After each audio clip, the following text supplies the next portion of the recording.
Hello students, हम आपको आज सिखाने जा रहे हैं टैली ERP9। आप टैली पढ़ेंगे और स्टार्टिंग सीखेंगे। इस चैनल को like, subscribe and bell icon ज़रूर दबाएं, साथ में कमेंट भी करें और वीडियो को लास्ट तक देखें। हम आप लोगों को एज ए सिलेबस पढ़ा रहे हैं, चूँकि सिलेबस में कोई है आपका, ठीक है। तो आगे हम स्टार्ट करते हैं। तो सबसे पहले हम क्या करेंगे, जो भी अभी विंडो सिस्टम पे दिखाई दे रहा है, पहले हम उसे क्लोज़ कर दें। क्लोज़ करने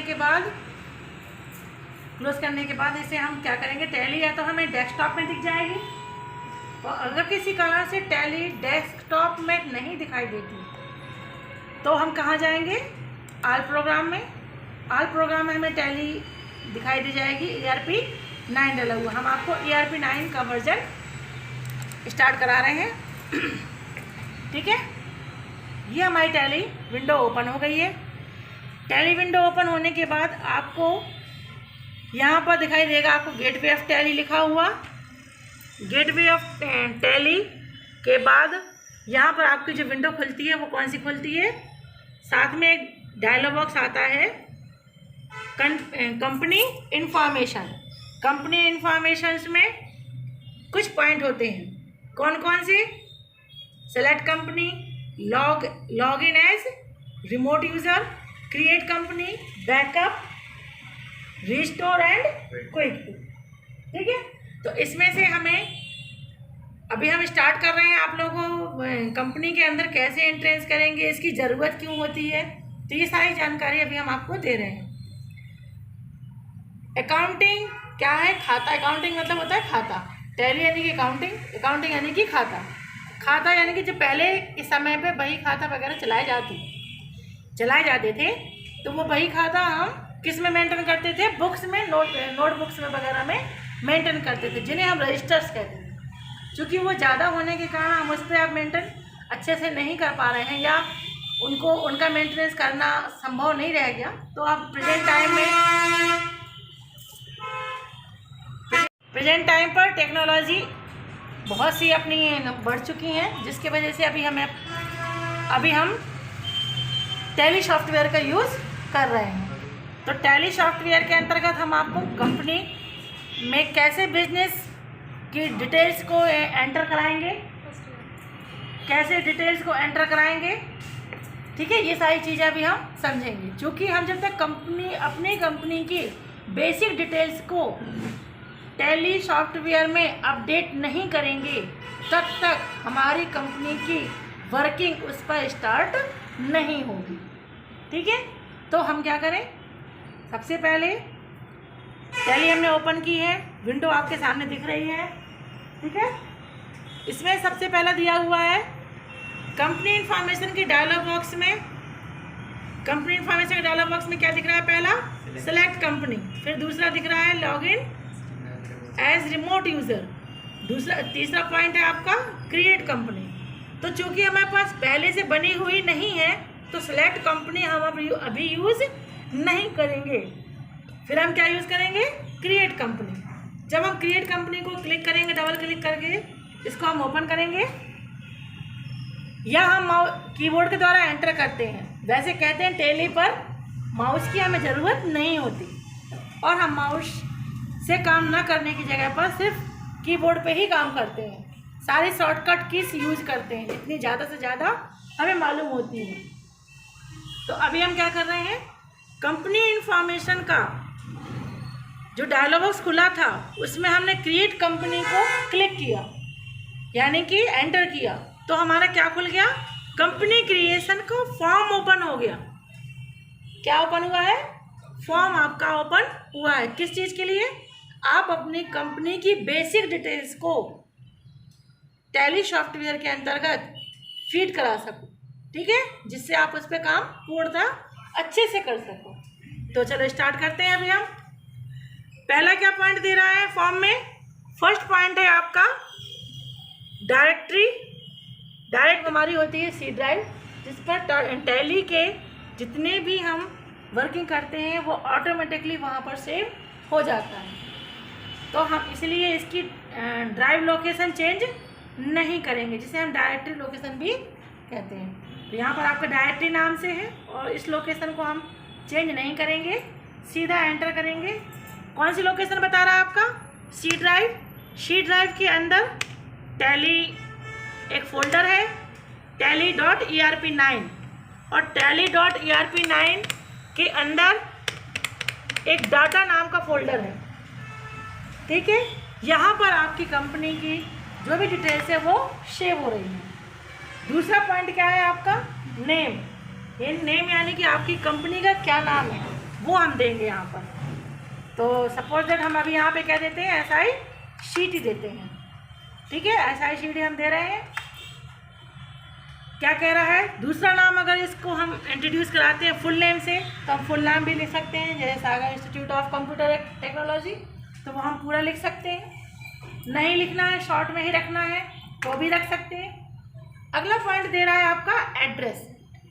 आपकी कंपनी कहाँ पर है, उसकी लोकेशन क्या है, एड्रेस क्या है, वो हम पूरा एड्रेस लिखेंगे।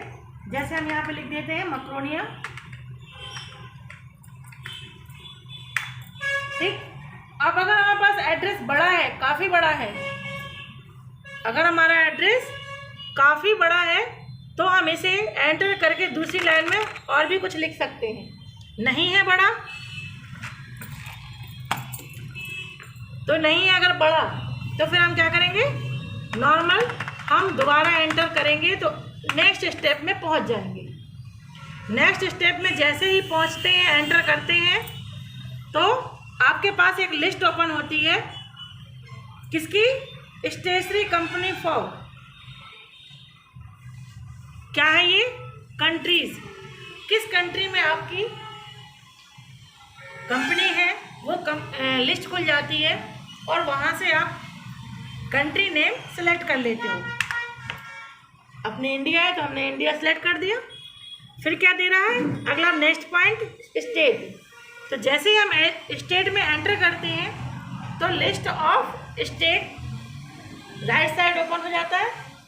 उस लिस्ट में से जो हमारा स्टेट है उसे हम सेलेक्ट कर लेंगे। सेलेक्ट करने के बाद अगला पॉइंट दे रहा है पिन कोड।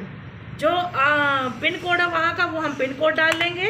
पिन कोड के अलावा हमारी कंपनी का जो टेलीफोन नंबर वगैरह यूज होता है वो नंबर हम यहाँ पे डालेंगे, जो भी डालना चाहें।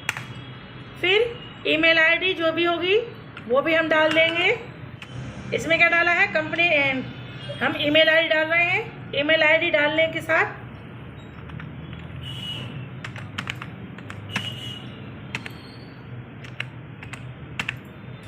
एंटर करेंगे। अगला पॉइंट आ रहा है आपका करेंसी सिंबल। ये अभी हम डायरेक्टरी डिटेल्स को समझा रहे थे, उसमें सेव करने की प्रोसेस। नेक्स्ट पॉइंट आपका है कंपनी की बेसिक डिटेल्स। कौन कौन सी? पहला क्या कह रहा है?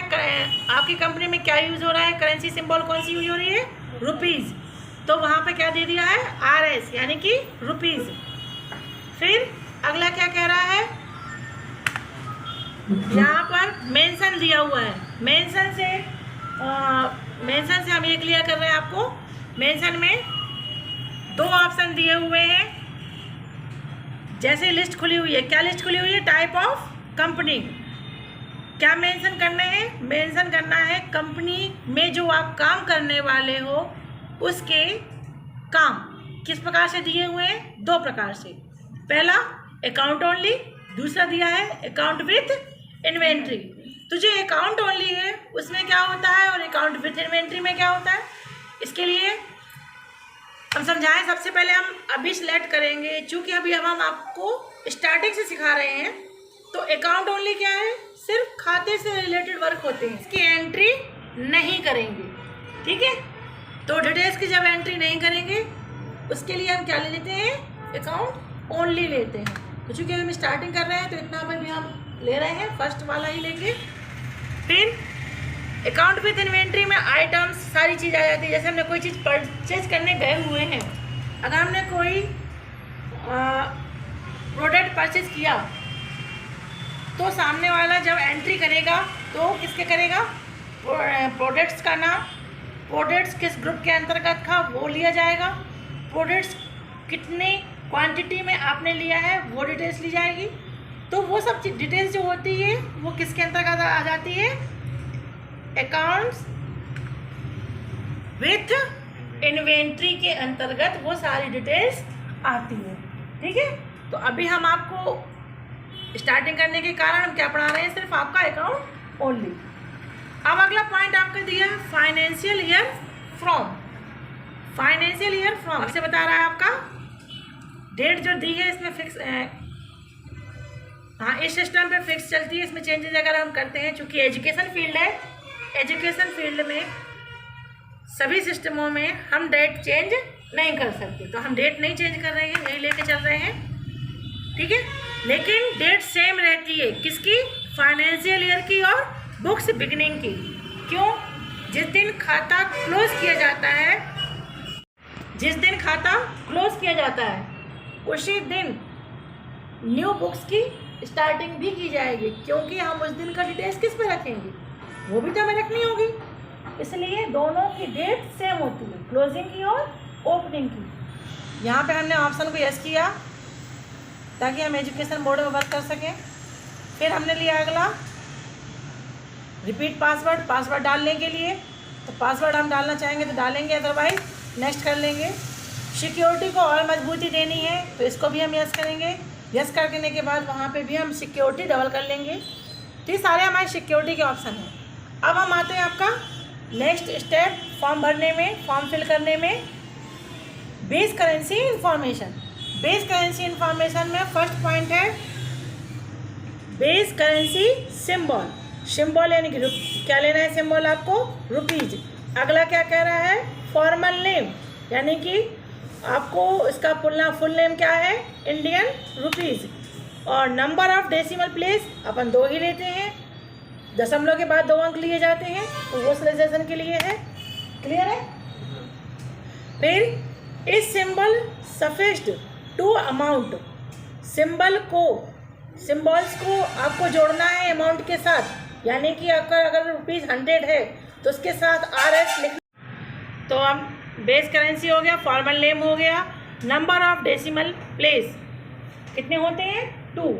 ठीक, इस सिंबल सफिक्स्ड टू अमाउंट, अमाउंट के साथ आपको सिंबल चाहिए है तो हम इसे यस करेंगे, अदरवाइज नो रहने देंगे। हमने ₹100 लिखा है, उसके साथ RS लिखा हुआ चाहिए है तो हम इसे यस करेंगे। ठीक, नेक्स्ट पॉइंट आपका आ गया शो अमाउंट इन मिलियन।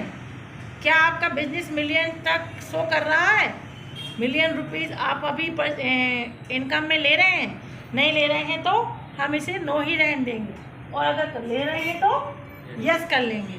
ठीक है, अगला क्या कह रहा है, put a space between amount and symbol. जो आपका रुपीस का RS है और अमाउंट जो आपका 100 है, इन दोनों के बीच में स्पेस चाहिए है तो हम इसे यस करेंगे, अदरवाइज उसे हम नो कर देंगे। ठीक, फिर क्या कह रहा है, decimal place for printing. Printing करते समय भी आपको वर्ड में 2 ही अंक लिखने हैं कि ज़्यादा लिखने हैं, तो यहाँ पर हमने 2 ही रखे हैं और उसको यस कर दिया। ये हो गई आपकी फिल करने की प्रोसेस। आपका फॉर्म, आपके फॉर्म भरने की प्रोसेस कंप्लीट हो गई।